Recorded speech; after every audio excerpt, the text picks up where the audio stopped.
So as humans, we spend a lot of time developing our identities. We spend a lot of time adding on to our identities, whether it's moving to a certain neighborhood, whether it's buying a certain car, buying a new pair of fancy leather pants for your TEDx talk that you're about to do. We spend a lot of time adding on to develop who we are and what we mean to ourselves. Well, I'm here to tell you today that the one part of your identity that, with the exception of marriage, you can't really add on to is your name. Now, none of us got to choose our own names, with a very few exceptions. My name is Amelia Earhart. We have slides that go along with this. We'll get to these in just a minute. My name being Amelia Earhart is something that I have had to deal with for 30 years now. Every single day of my life, I am asked, what's the story behind your name? Are you a pilot? Are you related to Amelia Earhart?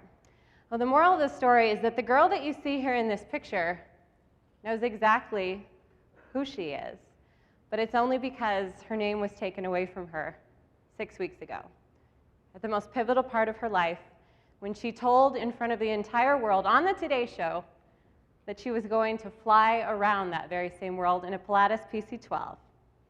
We'll get more to the flight in just a minute. But first, let's go back to my childhood. Now, I use these clickers every day on 9 News, and I can't seem to figure this one out. So when I was born in 1983, I was born to parents Debbie and Glenn, two very humble, simple individuals, just met, fell in love in Southern California, had a child. And when they had me, they had the last name Earhart. On my dad's side of the family, Earhart was the story. The family name was that somehow, very distantly, we were related to Amelia Earhart. So my mom got this crazy idea. There's my mom and I right there, laying on the floor of my grandma's house. She said, we want to give her a name that no one will ever forget. Let's name her Amelia Earhart. It's a great legacy. We should have a great female role model. It never necessarily meant anything to my parents other than, let's give her a strong name that everyone will have a reason to ask her about. And it turned out to be one of those things that I think on down the line my parents may have regretted a little bit, but it's only been in the last few months that that's come to happen. There's a picture of my dad and I coming up here. My dad, real simple guy, just really hard worker. He's actually a Buddhist cowboy now, of all things. He lives in Pagosa Springs, and we talk about my name a lot. My mom and I do as well, but it's kind of coming from a different place recently. Now in June and July of this year, I went to Oshkosh, Wisconsin for, of course, EAA's AirVenture event. Big, huge airplane celebration. I'm sure you guys know all about it. About 16,000 airplanes fly in. So I figured it was a great place to announce to the world that after being a pilot for about 10 years, it was time to do something bigger. I wanted to fly around the world in honor of Amelia Earhart because for 30 years, we had been told through my family's history that somehow we were related to Amelia. Now, on through the years, childhood, that little girl who grew up in the middle of the desert, just kind of playing in grandma's yard, building forts, real simple life. You don't look at that little girl and think Amelia Earhart, that she's going to do anything special with that name. But that's a big burden to put on a child. When you don't get to choose your name, you're forced to identify it in the best way that you know how. So for the first 18 years of my life, I kind of avoided it. I went by the name Amy because it was short for Amelia. According to my mom, when she was a little girl, she would name all of her baby dolls Amy. Simple enough. She married into the family Earhart. Amy was a nice short name for Amelia, so they went for it. And for those 18 years, I really struggled with figuring out who I wanted to be in terms of that name. And it took until I was about 17 and I joined the debate team in high school in Tonganoxie, Kansas, after moving all over the country with my parents after they got a divorce. Started to figure out that it was kind of cool to have this name. It was a really nice way to start conversations, and it was doing exactly what my parents thought that it would do. It would spark questions. It would invite me into conversations in unique situations that I would probably never be invited to otherwise. So when it came to my name and I joined the debate team, I had an opportunity to stand up in front of adults and total strangers and say, my name is Amelia Earhart. And people started saying to me, are you a pilot? Are you related? And to the first question, the answer was no, but someday I wanted to be. To the second question, are you related? The answer was always simply, somehow we are distantly related to Amelia Earhart. That's what my grandma told me. That's what her grandma told her. But when it came to being about 18, 19, 20 years old, and I started going to school, going to college, and went to KU and then CSU and then eventually CU Boulder, I got asked the question in so many direct and so many uncomfortable ways that I decided it was time to hire a genealogist and find out exactly how we were related to Amelia Earhart. It was simple enough, so I got online, Googled genealogist in Boulder, and I found a woman who said that she could track my family history. And when she did that, she basically went back a couple generations. She went back to the 1700s and said, well, for the amount of money that you were able to pay me, I can tell you that yes, you are distantly related to Amelia. We can trace it back to the 1700s, and essentially you're a distant relative of hers, somehow distant cousins. But if you want to find exactly how you're related to Amelia, it's going to cost a lot more. We're going to have to go into those international records. And as a college student, who I'm sure a lot of you in this room can relate to, paying for your own college education, really, really tough. And so to pay for a genealogist when it was the option of buying things like fancy leather pants or paying for a genealogist, somehow the choice was a little bit easier to go with the simpler option. So I opted just to go with a distant common ancestry traced back to the 1700s in my relation to Amelia. And that was fine. I started flying. I started taking flight lessons in Boulder, and it was a magical thing. I mean, for those of you who have flown in small airplanes before, you get what that's like. The first time you lift off the ground, you understand exactly where you're supposed to be. And for me, that was the cockpit of a Cessna 172. So that's what I started my flight training in, and it was awesome. It was just like what Jeff said, you know, you get to have these conversations with people when they say, well, what do you do? And you say, oh, I'm a pilot.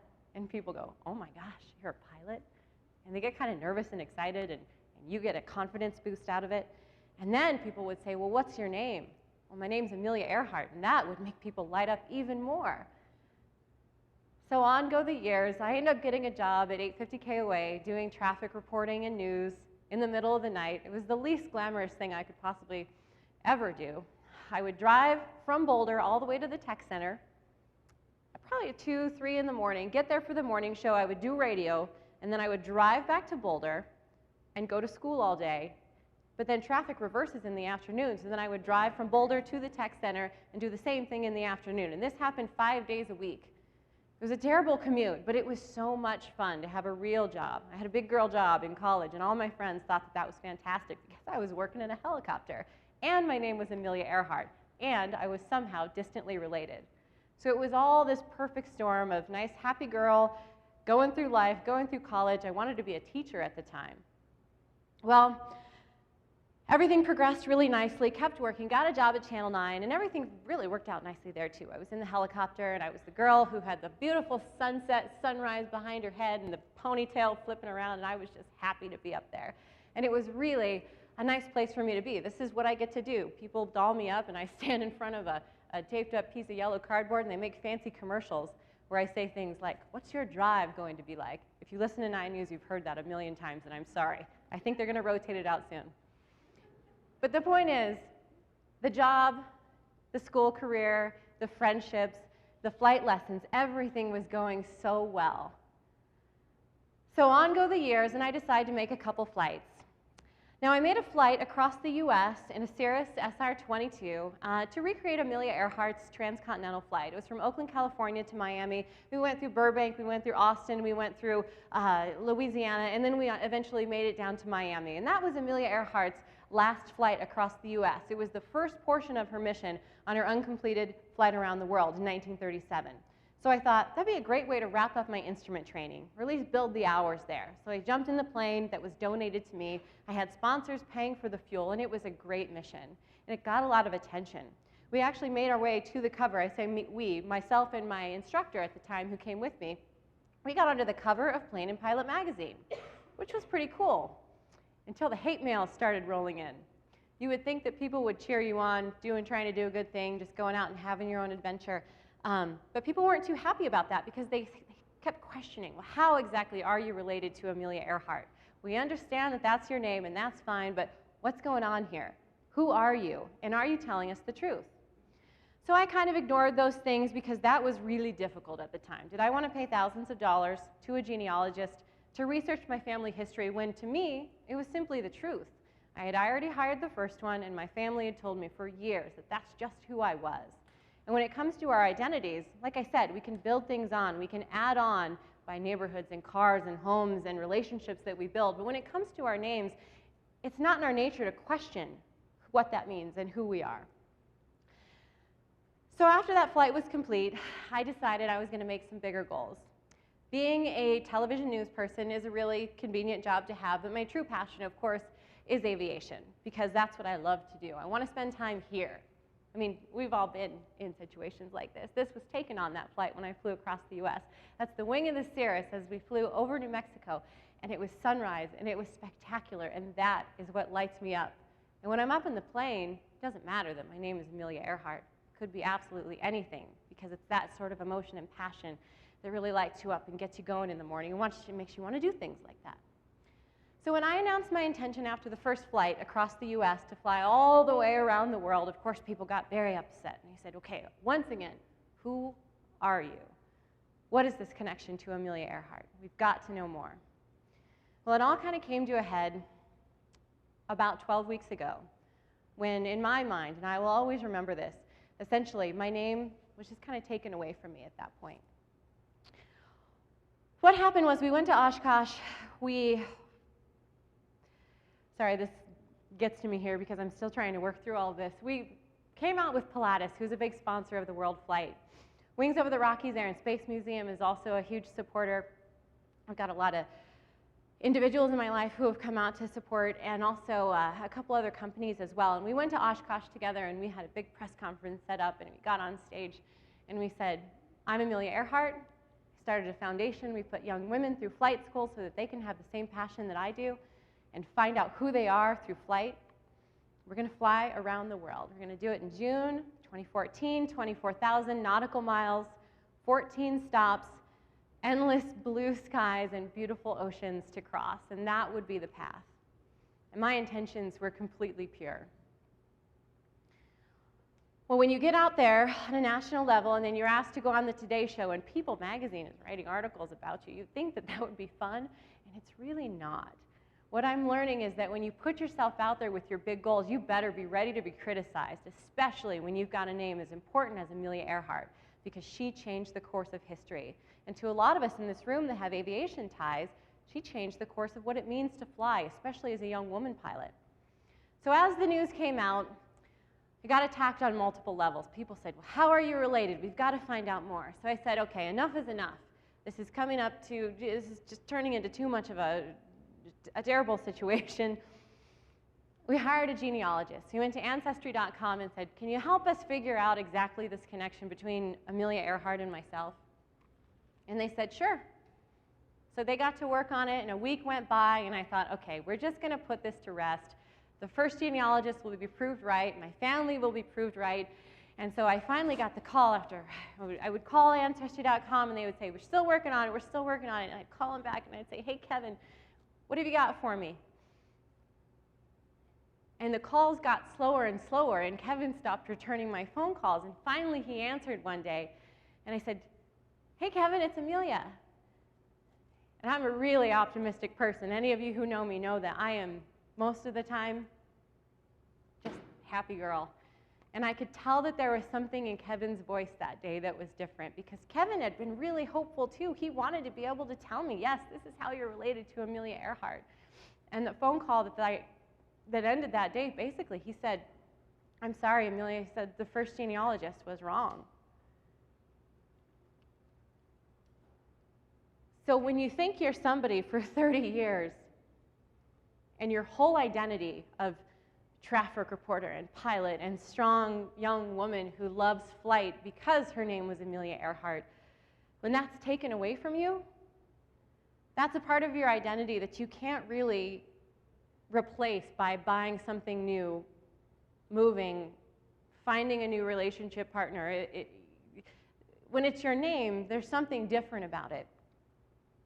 And so I remember I got the phone call. I was sitting in my garage in my car, and the car was turned off, the garage door was closed, and the car was completely dark in there. It was a really strange moment that it all happened. And so I hung up the phone call, and I'm sitting there, and my posture is like crushed. If I wasn't Amelia Earhart anymore, why was I flying around the world? why would I do this anymore if my name wasn't Amelia Earhart? And I sat there for a good hour in my car at my house, just couldn't call my parents, knew they would be crushed because that was their story. They named their daughter Amelia Earhart because they thought that we were connected to her. And what I've realized through all of this is that I am now more connected to Amelia Earhart by having that name and that identity taken away from me. Because that was a crutch all these 30 years. Being Amelia Earhart meant that I was able to get up in airplanes and do cool stuff like this. But what I realized is that there were other people out there in the world who weren't named Amelia Earhart, young, amazing women that were out there doing similar things, like this young lady, Destiny. This is our first scholarship recipient for the Fly With Amelia Foundation. Her name is not Amelia Earhart, but she wants to fly airplanes. Now, when everybody found out that I wasn't related to Amelia Earhart, I got the nastiest emails sent to me. I was attacked on so many levels. People actually said to me that if Amelia Earhart was alive today, she wouldn't even speak to you. And I call BS on that. Because what I have found out through all of this is that when you realize exactly where you want to be, what you're passionate about, who you are on a daily basis, and you wake up and it's the first thing that you think about, your name could be absolutely anything in the world, and it could change tomorrow, and as long as you still feel the way that you do when you get up in that airplane, and you know that you want to fly around the world and do it for the right reasons to help other people get inspired about their own passionate adventure, it makes absolutely no difference whatsoever. So to all those naysayers that have come out, I want the next slide to come up here. For all those naysayers who came out and criticized me for taking on that identity of Amelia Earhart for 30 years, sure, I'll take it. I read all the tweets. I read all the comments. I responded to a lot of them. That was fun. What I've realized now is that when I was younger, I used to say that the best gift that my parents ever gave me was giving me the name Amelia Earhart because it was a way for me to create an identity. And now I say that the best gift that I've ever received is actually having that name taken away from me because I've now found out who I am, and that is Amelia Rose Earhart. I'm the same type of woman that she was. I'm passionate, I'm adventurous. I like to stir things up a little. I like to cause a little bit of ruckus and wear leather pants. I feel like Amelia would have worn these pants. So next year when I fly around the world, starting out in June 1st, that's when our weather window opens, we are going to fly very close to Amelia's route because we want to see what it was like to be up in an airplane just like she did in 1937, to see the night sky filled with all those stars. Back in the day, she used celestial navigation to know where she was going. And it wasn't a perfect science, but now through the technology and the advancements and the wonderful, amazing airplanes that we have to use today, we're going to make it around the world. And it's my goal to symbolically complete Amelia Earhart's flight for her. I'm not related, and it doesn't matter one little bit. In fact, I think it brought me even closer to her because now I truly understand who I am. And for the second Amelia Earhart to fly around the world under the facade that she was somehow related and that a blood relationship actually mattered to make that flight happen, go all the way around the world, it's just not the case. Because nobody looks at you and hands you a pilot's license and says, oh, you're Amelia Earhart? Here you go. They don't do that. You've got to work hard for it. You've got to put in the effort. You've got to do all of your homework. Just like Jeff said, you've got to put in all of that legwork to get there, and you've got to do the reps, and you've got to do the sets. So that's where I'm at right now. I'm working hard. We are 226 days away from that flight around the world when we lift off in the Pilatus PC-12 from Oakland, California. 14 stops, and I can't wait to go. I hope you'll join me, and I hope that you have your own adventure, no matter what that is, whether it's leaving the house for the first time in a couple of days, or whether it's flying all the way around the world. Whatever you're passionate about, keep going for it. Determine your own identity, no matter what anybody else says. Thank you.